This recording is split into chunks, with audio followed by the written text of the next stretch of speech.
Shalom teman-teman semua, Beta Ida dari PMK Kota. Hari ini Beta mau sharing saat teduh tentang kepenuhan hidup dalam Kristus dari Kolose 2 ayat 6-15. Yaitu kepenuhan hidup dalam Kristus. Kamu telah menerima Kristus Yesus Tuhan kita, karena itu hendaklah hidupmu tetap di dalam Dia. Hendaklah kamu berakar di dalam Dia dan dibangun di atas Dia. Hendaklah kamu bertambah teguh dalam iman yang telah diajarkan kepadamu, dan hendaklah hatimu melimpah dengan syukur.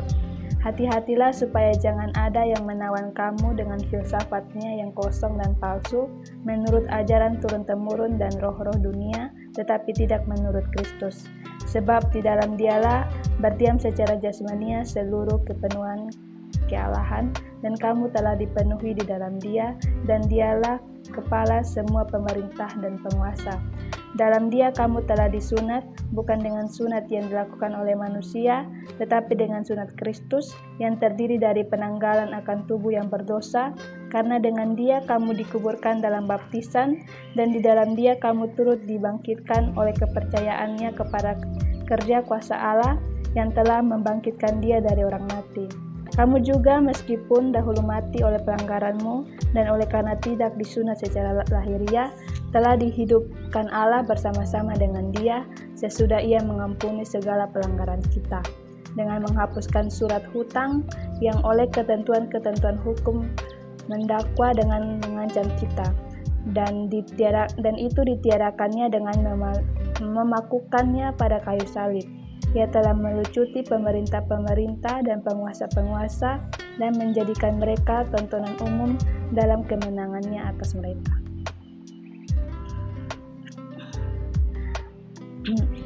Katong sering menganggap ketika katong mencapai apa yang katong impikan, apa yang katong cita-citakan itu sebagai suatu keutuhan dalam katong hidup. Namun pada akhirnya atau seiring berjalannya waktu, katong akan sadar atau katong akan merasakan bahwa ketika katong mencapai apa yang katong anggap utuh dalam pencapaian katong, dan itu di luar Tuhan, katong akan merasa itu belum pas atau masih kurang atau belum utuh.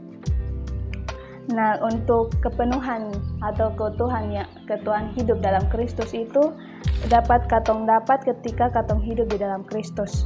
Dalam hidup dalam Kristus itu berarti katong bertumbuh, katong berakar, katong tinggal dalam Kristus.